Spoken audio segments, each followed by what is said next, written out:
Started out fishing in the mornings up on some little depressions on the flat, just a big area like this, and I just make a long cast, hold my rod tip up like that, let the bait hit the bottom, slow it down just enough to hit the bottom, then keep that bait moving along. If I hit some, let it up and let it fall. 9 times out of 10, that's when I get that fish to bite.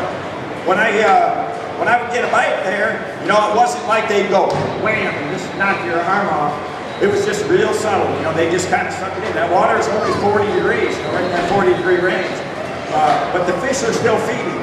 That reaction of that red-eye shad really is something that they can't handle in cold water. So when I start the year out, this lure right here is one of my very first choices, and it's always successful. A lot of the lakes that we fish around this area here, they have a lot of grass in it. And that's where those fish, you think, just because the water's cold, the bass are going to be deep. And that's a mistake, because the bass, they want it to be warm. They're getting ready for spring. They're thinking about the spawn. They want to move into shallower areas. So as soon as the ice goes off the lake, sometimes half the lake's still frozen over, especially if you get a sunny day, those bass are going to move up into those areas in the shallows where there's dark bottom. And what creates dark bottom in a lot of our lakes is vegetation. So if there's dead milfoil or coontail or anything like that there, that's perfect for this red-eye shad. So I'm going to cover these flats with that, and just work that bait slow enough so that it gets down to the bottom. When it hits the cover, just rip it up and follow it down. What I try to do is never let the crankbait, the red-eye shad, sink with dead slack in the line. You want to have some tension. That way you can feel what's going on, and you can follow that bait down so that it swings down like that. And I'm going to cover a lot of water. And what I found is that when you do find that area where you catch that fish, especially early in the year like that, there's usually a whole bunch of them there. So, I've got my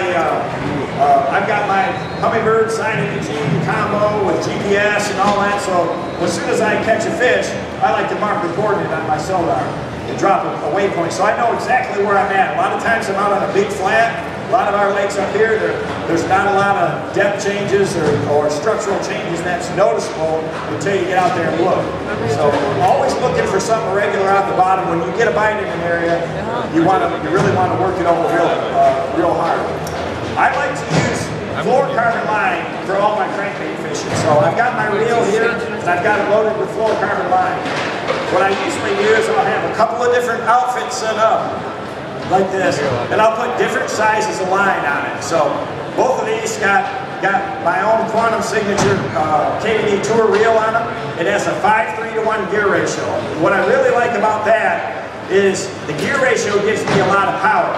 So when you hear somebody talk about gear ratio, a lot of times you think, well, is that slow or is that fast or whatever, but gear ratio is only part of what makes a reel fast or slow. The size of the spool makes a difference too. One of the things about my reel is it has a very large spool, so I have a lot of line capacity.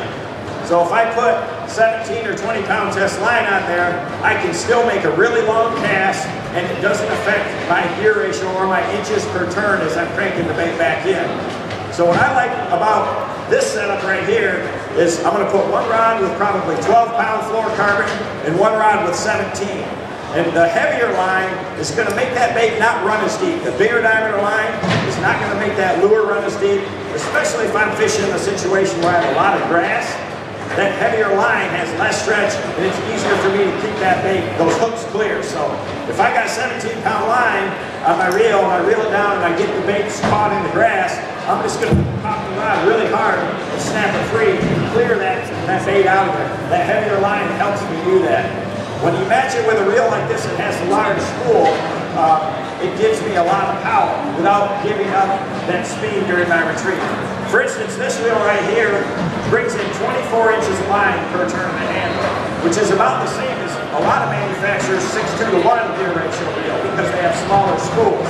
So that enhances the amount of power that I have too. So when I'm cranking bigger baits, it's easier for me to do it with this reel.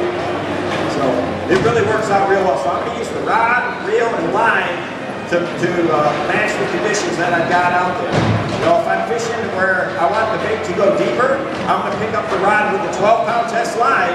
That's going to allow that bait to go deeper, and especially with the fluorocarbon, because the fluorocarbon line does not float, it sinks. So it helps keep that bait down in the water column. I want to keep it down in the bottom. The fluorocarbon's going to help me do that.